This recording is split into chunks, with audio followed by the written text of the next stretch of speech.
নেতিবাচক ধারায় সপ্তাহ শেষ করলো ঢাকা শেয়ার বাজার। সার্বিক সূচক ডিএসইএক্স 9 পয়েন্ট কমে দাঁড়িয়েছে 5,517-তে।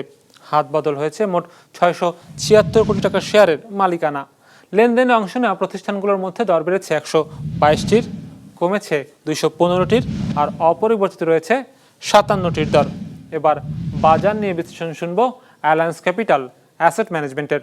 লাস্ট অফ দ্য উইকে মার্কেট নেগেটিভলি ক্লোজ হচ্ছে এবং ওভারঅল মার্কেটের সেন্টিমেন্ট ছিল আজকে বেরিশ হিসেবে।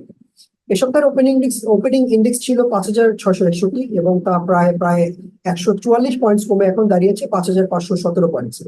এবং এই সপ্তাহের অ্যাভারেজ টার্নওভার ছিল প্রায় 800 কোটি টাকার মতো।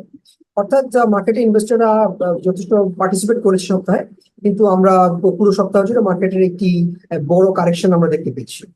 পার্সেন্টেজ ওয়াইজ আজকে প্রাইস বেড়েছে 24% কোম্পানির, কমেছে 52%, এবং অপরিবর্তিত ছিল প্রায় 14% কোম্পানির প্রাইস।